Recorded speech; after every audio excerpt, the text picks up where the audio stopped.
actually about work that was done 10 years ago, but never published. Partly because the person that I was working with, Steve Altshuler, on this, who was a student of Richard Hamilton's, got involved in other things and eventually left mathematics, and we never, did anything with it. And partly because it didn't solve the problem that we were hoping it would solve. And so, and I'll say more about that later. But still, it came up with some interesting formulas that turned out to be useful.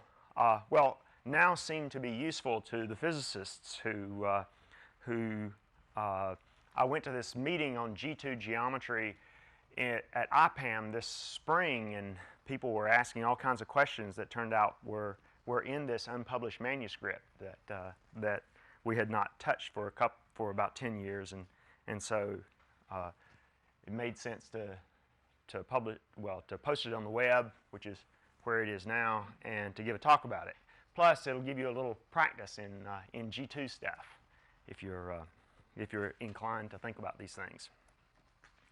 So, start out as always with linear algebra. I'll need to remind you of a few facts about G2, linear algebra facts about G2 that are useful in doing these calculations. Remember, I'm going to go through this quickly because you all know it by now. G2 is defined to be the subgroup of GL7R that preserves this 3 form, and one can show fairly directly from the definition of the form that G2 is a compact, one-connected subgroup. That is, it's connected and simply connected, subgroup of SO7. It acts transitively on the 6th sphere, and the isotropy group of that action on the 6th sphere is SU3. And the SU3 action on the tangent plane there is just the normal SU3 action in 6 dimensions, i.e. think of R6 as C3, and it's just SU3 rotations.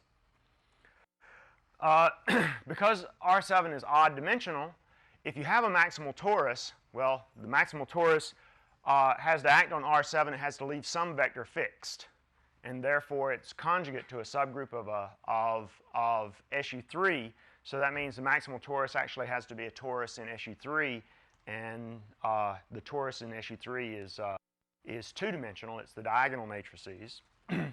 And so that it follows that G2 also has to have rank 2, and that a maximal torus for SU3 is a maximal torus for G2.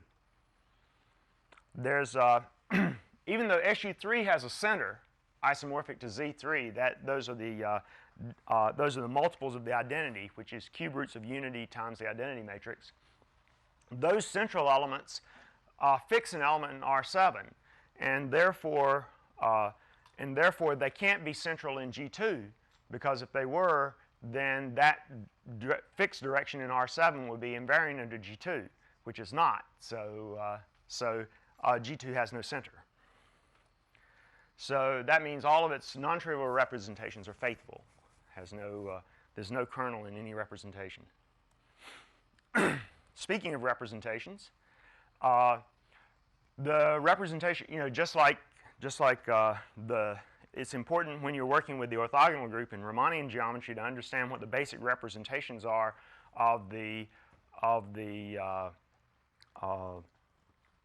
orthogonal group, which is basically the exterior algebra, the exterior powers of the standard representation.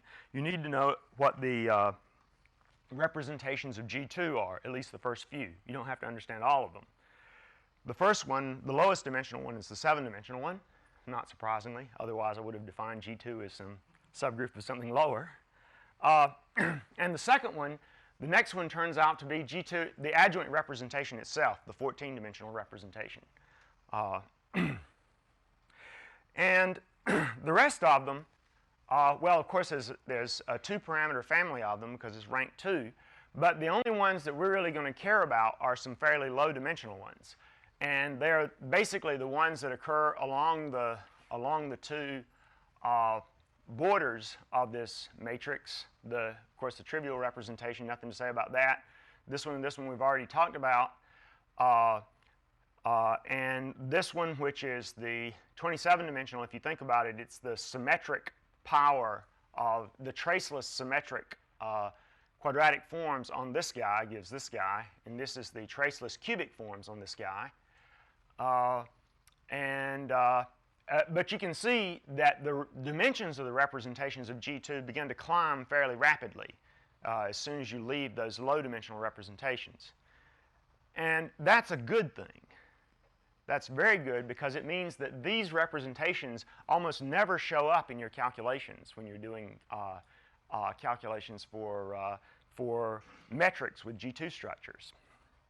And it also makes it almost, I mean, you can sort of, on the back of an envelope, do all the kind of irreducible tensor product decompositions that you ever need to worry about. Because, I mean, for example, suppose that you need to know the irreducible decomposition tensor product of the 7 and the 14-dimensional guy. Well, that's got to be 98-dimensional. I mean, the vector space itself is 98-dimensional. And it has to contain the sum of the highest weights. It's got to have that 64-dimensional guy in there, right? So, well, that's 64 from 98. There's only 34 left. There can't be any trivial thing in there because if there were, it would be these two vector spaces would have to be isomorphic. So that means we can't use this or any number of copies of this to make up that 34. And obviously, none of these things of bigger dimension than 34 can be used, so it can only come out of here, here, and here. Right? There's only one way to get 34 out of that, and that's the 7 and the 27. So the tensor product of these two is the sum of these three. Right? And similarly, like I said, just about all the little calculations you need to do covariant derivatives and make an irreducible decomposition of covariant derivatives, all those things can be read off very easily because these things almost never show up. They're too big. So we're actually lucky that G2 causes representations to grow very rapidly. It makes them irrelevant. One thing that is useful to know is that, in fact, all the way down this edge, these representations are the traceless symmetric powers of in other words, the polynomials, harmonic polynomials of degree p on R7. This is very unusual that the harmonic polynomials don't decompose any further under restriction to G2. And the only other one that you need to pay much attention to is this other 77-dimensional one. It's a little bit unfortunate that both of these are 77-dimensional. It does complicate things a little bit, but the reason we care about this one is that that's the space of curvature tensors. It's irreducible.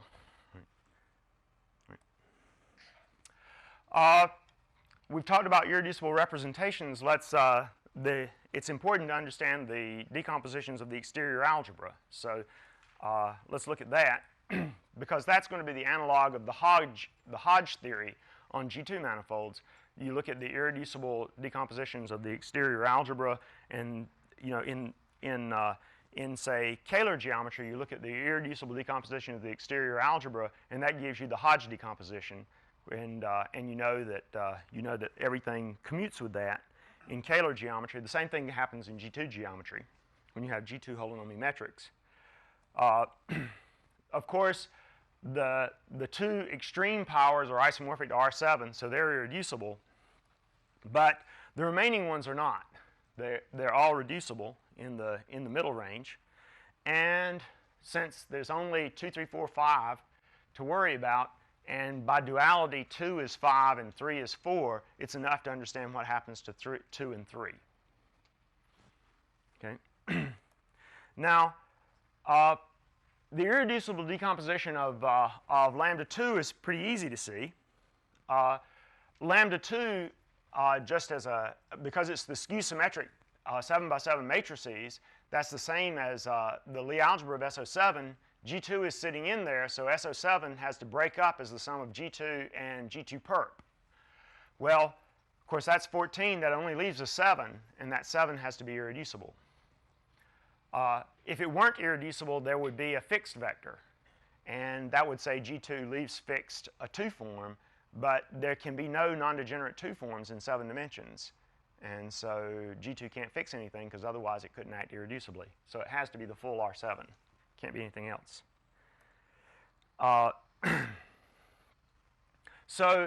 the notation we'll use for this is we'll identify the subspace of lambda 2 that's 14 dimensional. We'll just use lambda 2 sub 14 and lambda 2 7 as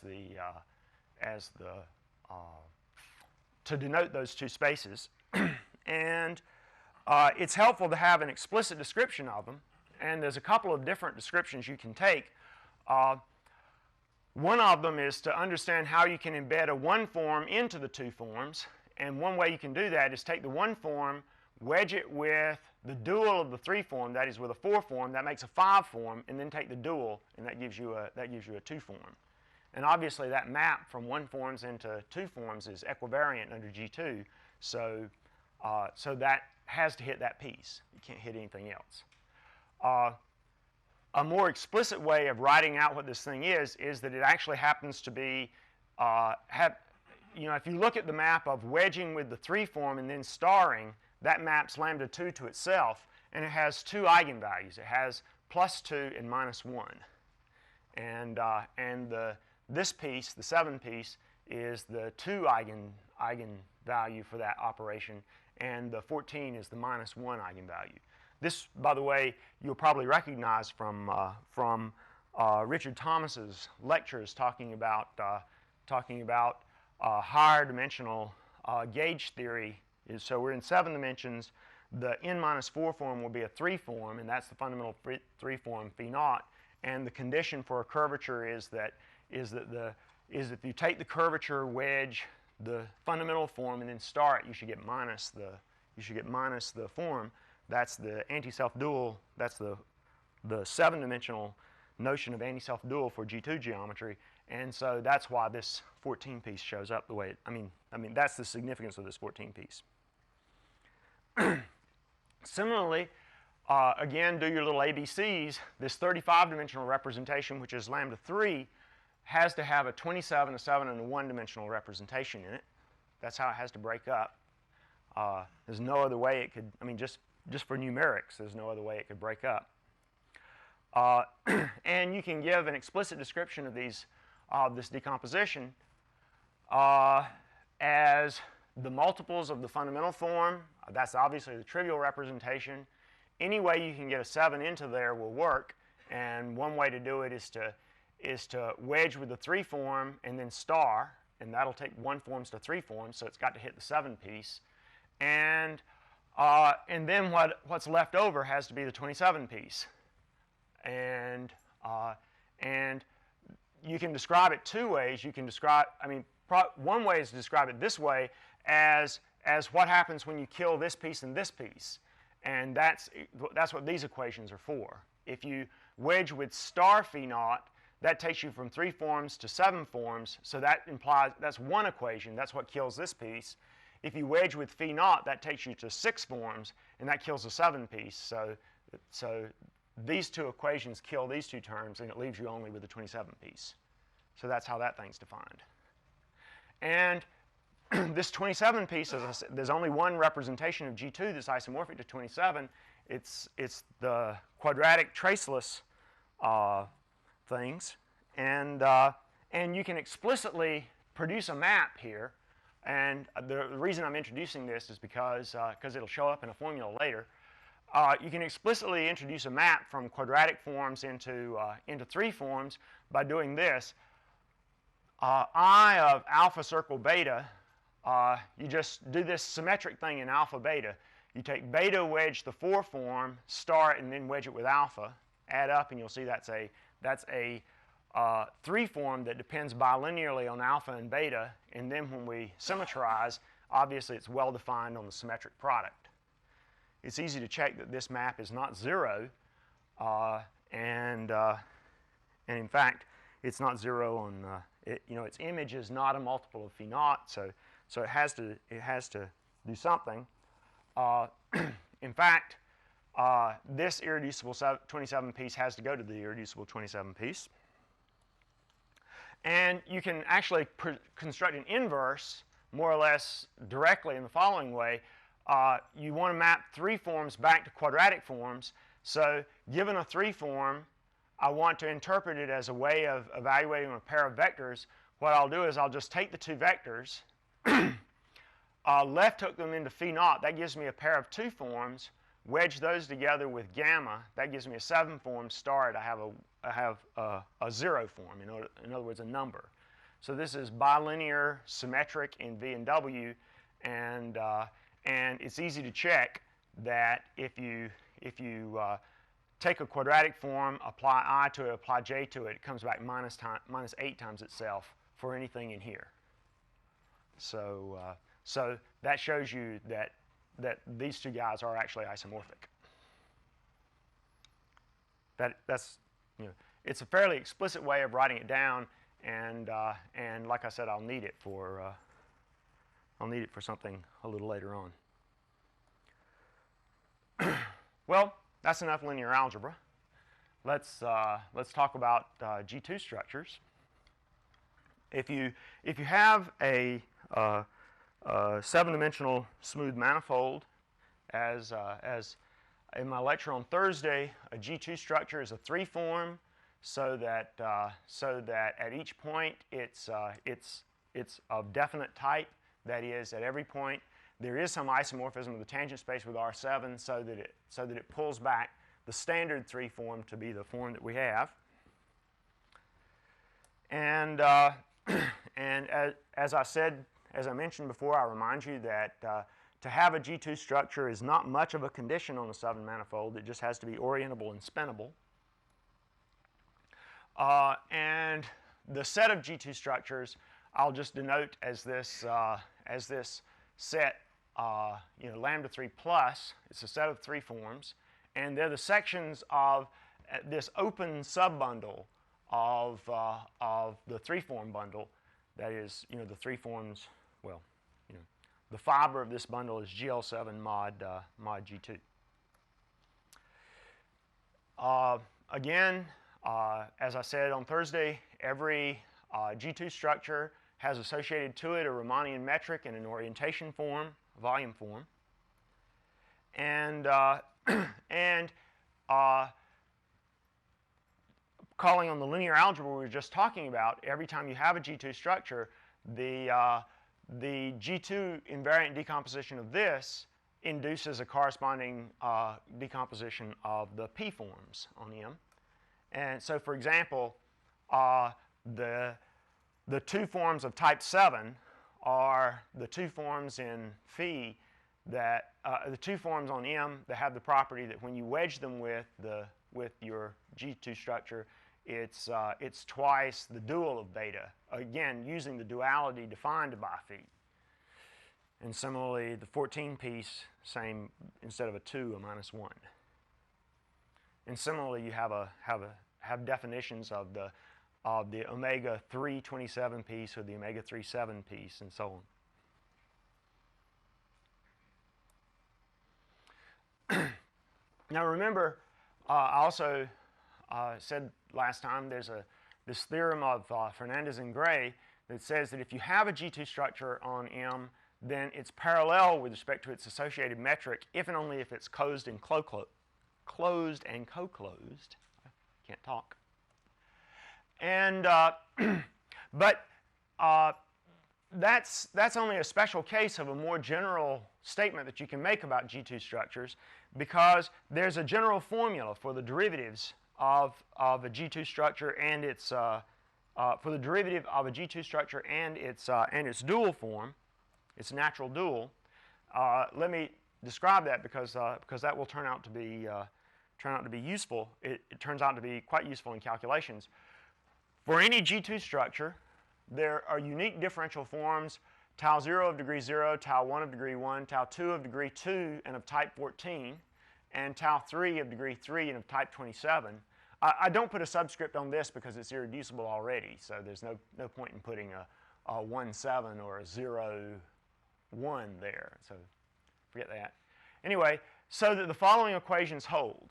That is, the derivative of sigma is this function times the dual of sigma, 3 tau 1 wedge sigma, and then the dual of this 3 form of type 27.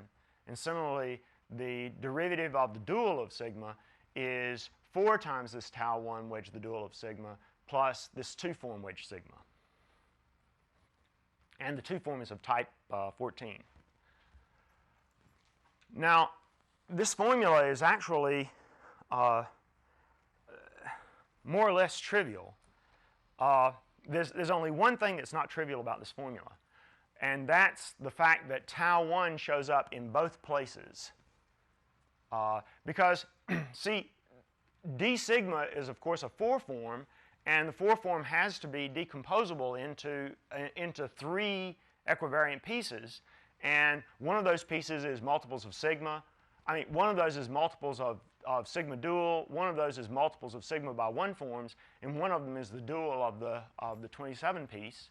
And similarly, this is a 5 form, and it has to be decomposable into a piece that lies in the 5-7 piece and the 5-14 piece. So the only thing that could have gone wrong with a formula like this is that I might have gotten 2 different 1 forms here, right? That's the only kind of miraculous thing in this whole story that could have shown up. But you can there's an explanation of why you would have expected those 2 things to be related, and let me give that. It's just, it's a general phenomenon worth knowing if you ever have to deal with other structures besides G2. If you take any G structure, suppose G is a compact subgroup of, it doesn't even have, compact, it might as well take it to be compact. A Lie subgroup of SON, and you take a G structure on N manifold, then of course, because G is in SON, there's a natural connection on the thing already, the Levi-Civita connection. But the Levi-Civita connection may not be compatible with G itself, right? That is, the G structure might not be parallel with respect to the Levi-Civita connection, but the covariant derivative of the G structure with respect to the Levi-Civita connection takes values in a bundle that's basically modeled on SON mod G times Rn. Basically, you're choosing a section of a bundle whose typical fiber is SON mod G, and now you're taking its derivative. So the intrinsic torsion, so to speak, of any G structure like this takes values in a bundle like this. The intrinsic torsion is this kind of things, is the information that you can see to first order in a G structure, taking only one derivative. Right? And of course, for these G structures, for the G2 structure, sigma defines the G2 structure. This guy is determined algebraically in terms of sigma, so the exterior derivatives depend only on the first derivatives of the G structure. They have to be expressible in terms of this torsion. Now, in the G2 case, we're looking at SO7 mod G2 times R7, and of course SO7 mod G2 we already saw is a copy of the 7-dimensional representation. That's the 7-dimensional representation, and now we can do our little alphabet. 7 times 7 is 49. It's got to be a sum of terms. There's got to be a sum of the dimensions that show up, and sure enough, there's a 1, a 7, a 14, and a 27. Those are the only pieces that show up essentially by dimension count. And so that says that the intrinsic torsion of a G2 structure is going to be defined in terms of a function, a 1 form, a 2 form of type 14, and a 3 form of type 27. And there's only one 7 piece, right? So that's why there's only one thing that can show up here as a 7 piece. Right? And this also explains why. This also tells you, this also gives a proof, basically, of the theorem of Fernandez and Gray. These terms show up, and if they're all 0, if this guy is closed and this guy is closed, then that kills all the torsion, so it's parallel. So the theorem of Fernandez and Gray is one of those things that, you can, once you understand this principle, you could have guessed it without basically back-of-the-envelope calculations. You don't have to really do anything difficult or do all this horrible indicial calculation with what sigma looks like in local coordinates or anything like that. I want to go on and say something about the Bonon's theorem, which is the other important result about G2 structures, standard G2 structures. Remember that the space of curvature tensors of a G2 structure takes values in this irreducible representation, which in particular doesn't contain the trivial or this 27 piece as a constituent. So that means that a G2 holonomy metric cannot have any Ricci curvature. It has to be Ricci flat, which is Bonon's theorem. Now, but that also implies that if you have a general G2 structure, it must be possible to express the Ricci curvature of the general G2 structure in terms of the derivatives of the torsion.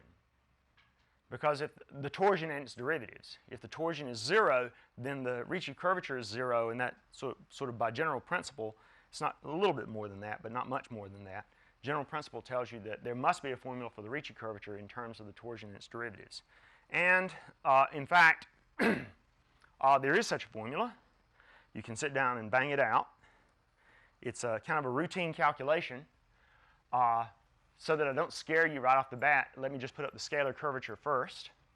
The scalar curvature, which is of course the trace of the Ricci, turns out to be expressible directly in terms of the torsion in the following formula. That is, one very interesting thing about this is that the only place where the derivatives of the torsion show up is actually the derivative of the one form. It's del of the one form plus terms that are purely algebraic in the torsion. Don't involve any derivatives. And well, again, like I said, you can bang it out, but the formula for Ricci you can express the Ricci in terms of the torsion this way. Again, a bit of a mess, but and in this general form, it's not so interesting. But we'll see that it actually becomes more interesting in the special case that I'm going to be interested in, which is the closed G2 structures. A multiple of the metric plus J, I promised you we'd need to know J, plus J applied to this expression here, which has 3 terms that involve derivatives of the torsion, and the rest of it's purely algebraic.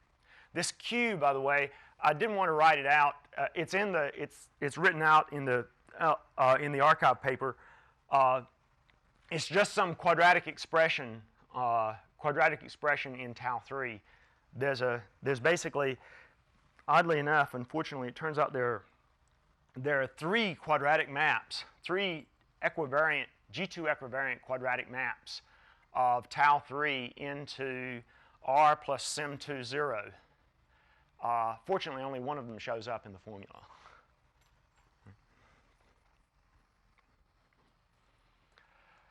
What I want to talk about for the rest of the time is closed G2 structures. That is, G2 structures for which the exterior derivative is 0. Right? That's sort of that's part of the differential equations needed to get to a G2 holonomy guy, but not all of it. If you look at the previous formula that we wrote down, and that's why I gave you the notes so that I don't have to repeat it here. If this guy is closed, then that kills tau 0, tau 1, and tau 3, because that's what shows up in exterior derivative of sigma, and it only leaves tau 2. So you have this formula, d sigma is 0, and d of the dual of sigma is tau 2 h sigma, where tau 2 is one of these forms of type 14.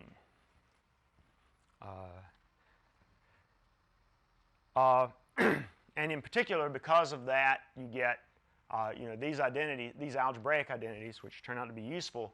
For example, when you start differentiating this equation, for example, you'll get a formula for d tau 2. But the interesting thing that shows up is that the Riccian scalar curvature now simplified dramatically in this dimension. For example, if you look back at the formula for scalar curvature, tau 2 shows up in only one place, and shows up here as algebraically with no derivatives. So for a closed G2 structure, the scalar curvature is actually a first order invariant of the G2 structure. It's not second order. And the Ricci curvature, the full Ricci curvature, however, is second order because it involves d tau 2. But it involves it in a very specific way. In particular, you'll notice that the scalar curvature is always less than or equal to 0 for a closed G2 structure. And it vanishes, the scalar curvature vanishes if and only if sigma is also co-closed. So, you can think of somehow or another the scalar curvature is controlling the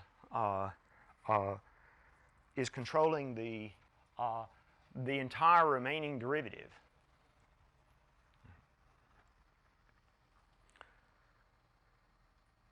Now, it's not quite the occasion for joy that you might think.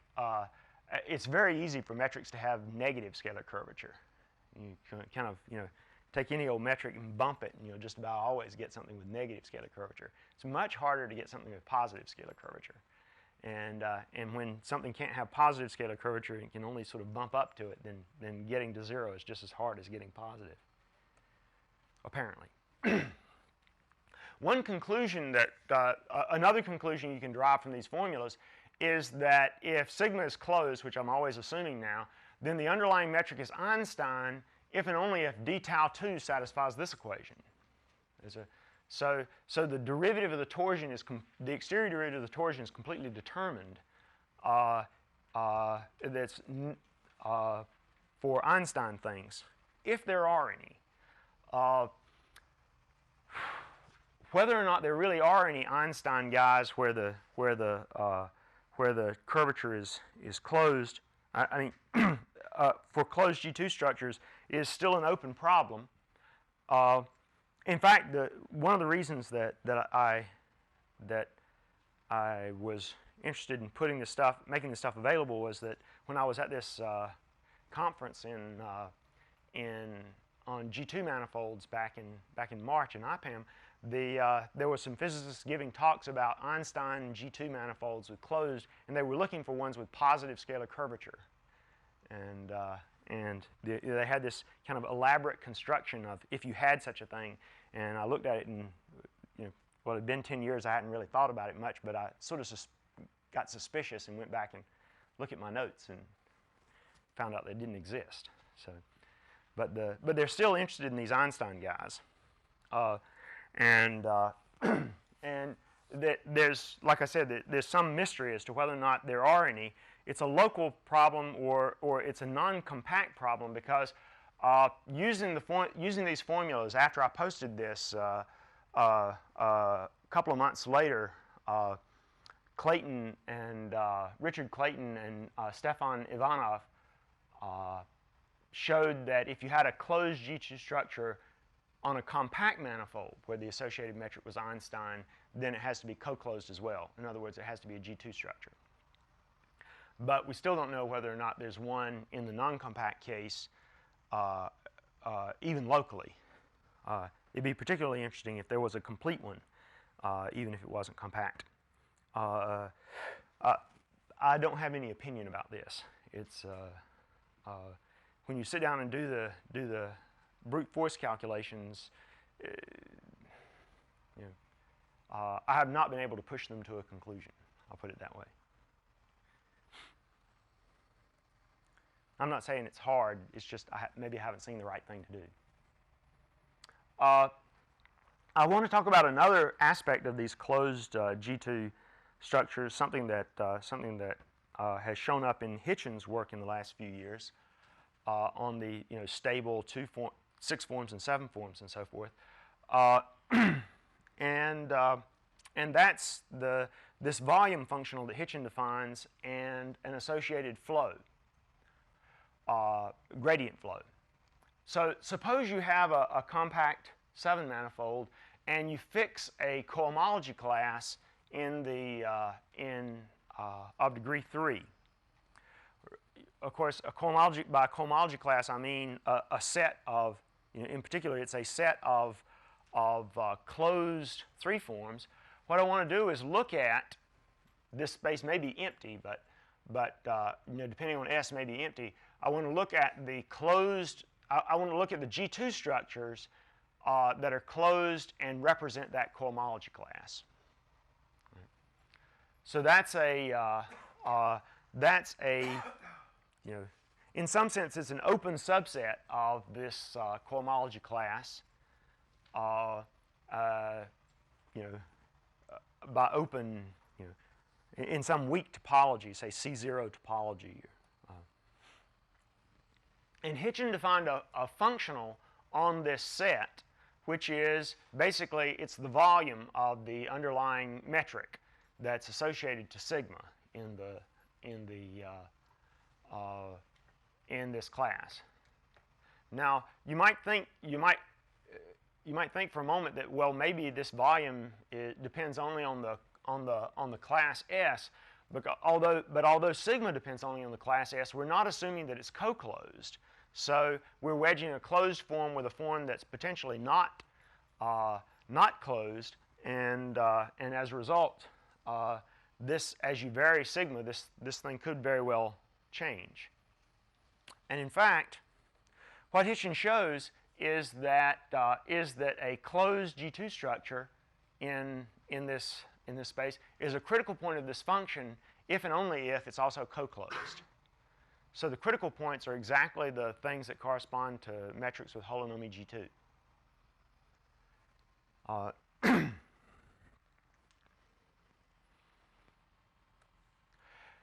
Moreover, the critical points are non-degenerate once you mod out by the action of the diffeomorphism group.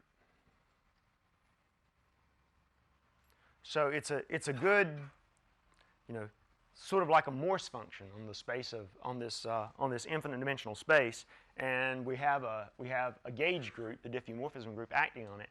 And what we'd like to understand is, how many critical points there are, and whether they're isolated or not. They are isolated, modulo the diffeomorphism group. That's not too hard to show. And we'd like to know how many there were, if we could. Maybe do some kind of Floer theory on these things, if possible. And the gradient flow of this functional is given by the Laplacian flow. That is, suppose you have a curve of such structures, then the velocity of the curve should be the Laplacian. That's what the gradient flow functional would be. Now, this is something that's related. Like I said, Steve Altshuler and I had actually looked at this flow years ago, and because anybody who's ever looked at Hamilton's program for improving metrics by the heat flow, it's a natural thing to try. You want to flow such a G2 structure. What's the natural thing to do is cook up some second order operator on the guy, hopefully to make it elliptic, and then flow in that direction if you can. And sure enough, this equation is transversely parabolic, just like the Ricci flow for Riemannian metrics. And so you get short time existence on a compact manifold. That's not hard to do. All those basic things are true. Of course, long time existence is another matter, and whether or not it would converge to a G2 metric is another matter altogether, right? So in the remaining few minutes, I want to talk about a few suggested things that you can say about this functional and this flow. And for simplicity, because the only tau that's going to show up is tau 2, I'll just write tau. I always mean that 2 form of type 14. That's well, the equations we have is, of course, the thing is closed, and and d of the d of star phi is tau wedge phi. By the way, this flow preserves, if you start with a closed sigma, a closed G2 structure, this flow does flow through closed things. That's easy to see. And it can't have a fixed, and the only fixed point it could possibly have by integration by parts is something that is both closed and co-closed. So the only fixed points that the flow has are the G2 structures, are the G2 holonomy guys. One might call them autoparallel.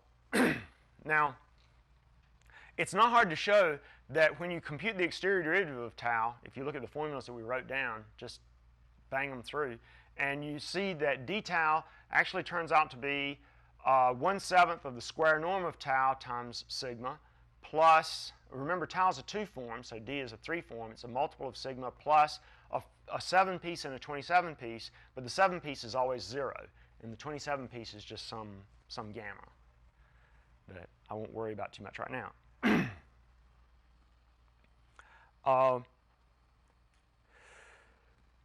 The evolution equation is, of course, now d sigma.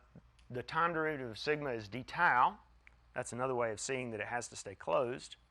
And if you plug in the formulas that we have, you know that the dual of sigma is 1/7 of sigma wedge star sigma, and work it out, you'll find that the evolution equation says that the volume form actually changes by this. I mean, the rate of change of the volume form is this, and you'll notice that it has a sign. It's actually a non-negative multiple of the volume form. So, in particular, the volume form is always increasing pointwise. Right. And not just on average. I mean, it's clear that the volume form would have to increase on average because the gradient flow for f, and f is the volume. So, the integral of this guy was going to be non-negative anyway, and positive, in fact, for a non-fixed guy. But the fact that it's increasing pointwise sort of says that the metric can't collapse, or at least not in any obvious way collapse. The metric itself is not increasing pointwise. You can't conclude that, but the volume form is.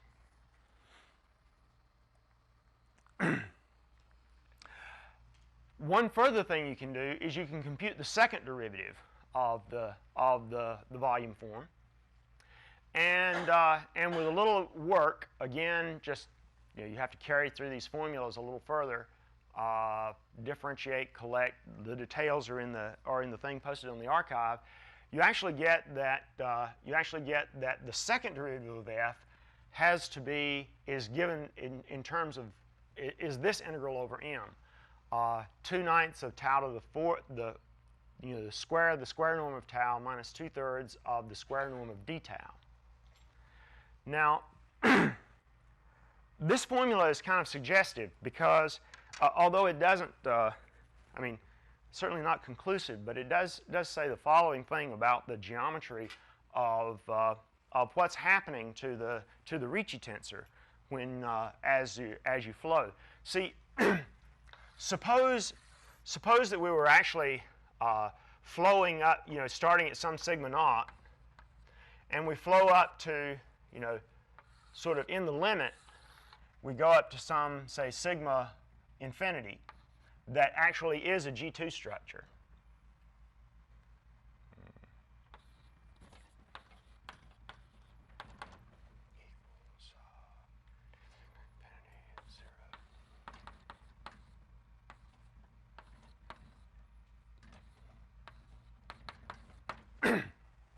And this is a graph of, this is actually f of sigma infinity and f of sigma naught here. So this is f versus time. You'll notice that, I mean, and it would have to do it in, it would have to, if it does actually converge, it has to actually converge in infinite time. It can't reach it, it can't in finite time flow to the thing. But of course, what you expect is that this function, f as a function of time, is going to be concave down eventually. because it's got to be approaching a limit. It's got to be strictly increasing and approaching a limit. And that means that this second derivative should be negative. Should be negative past some point. Well, in order for the second derivative to be negative, that means that, relatively speaking, d tau has to be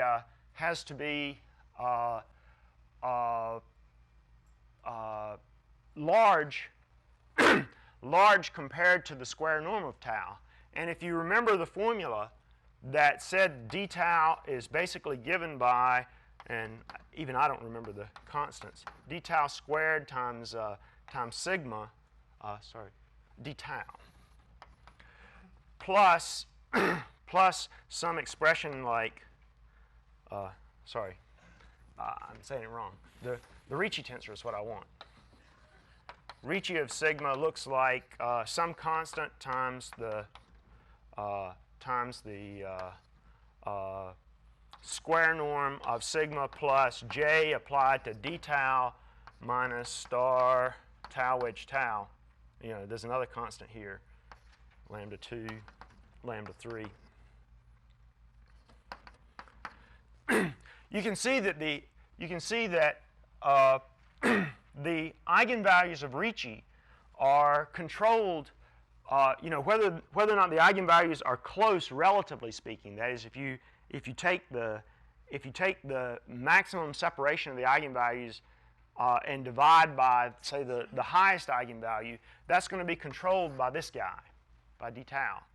And if d tau, I mean, if this thing is having to stay big enough to make this integral negative, then what it's saying is that the eigenvalues of sigma, the eigenvalues of the Ricci can't be getting relatively speaking closer together, right?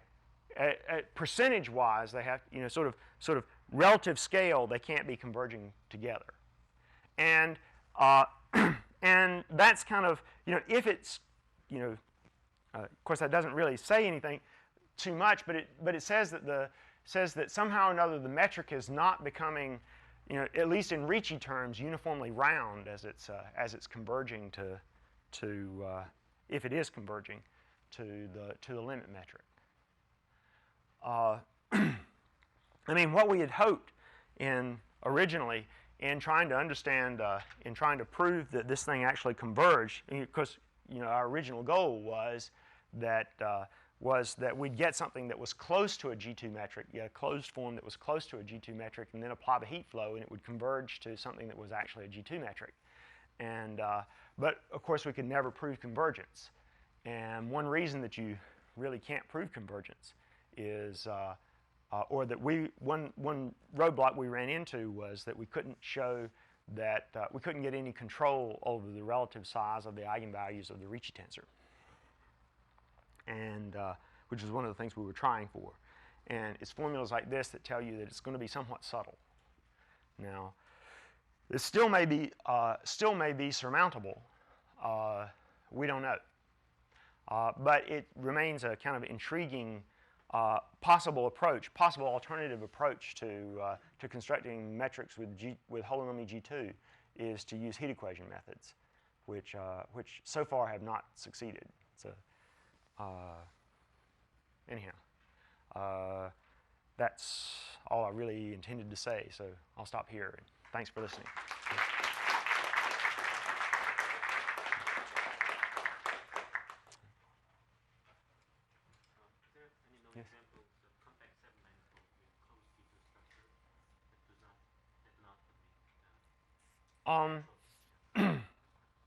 I can't think of one off the top of my head, but and if I remember correctly, you know, 10 years ago we were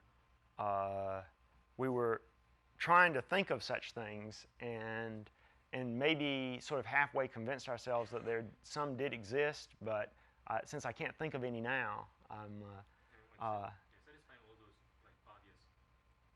oh yeah, well, I mean, that's an interesting question, whether or not you could find something that had a closed G2 structure that didn't satisfy these obvious conditions. I mean, that would at least give you something where you knew that it could never converge, right? But I certainly can't remember anything like that, and nothing in my notes indicates that we knew anything like that. So, yeah, Francois? So if you have a closed G2 structure which is close to the how do you say integrable, Oh, yeah. can you prove by this method? We prove by this method that I don't see how you could do that. I mean, for all we know, see, it might not, see, the G2 structure might not be the sort of, you know, an actual G2 holonomy guy.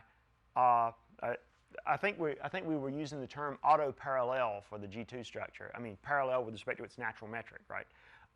It's not obvious that that's actually a local maximum for this functional, and you might just be near it, come close, and then shoot off somewhere else to some other maximum. Sorry? No, no. I mean, we don't have any case where we can prove convergence here. Right? Yeah. What about the inflow of the volume? Is it part of a sterile bond? Oh, no, the volume can go as close to 0 as you like, apparently.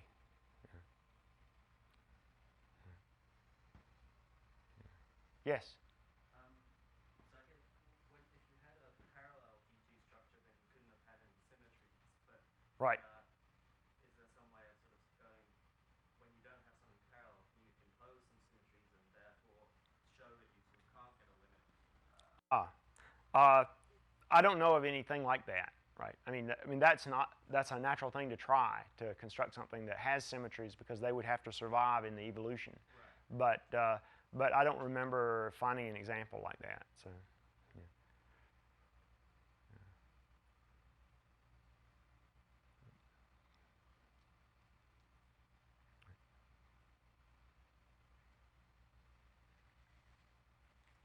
Okay.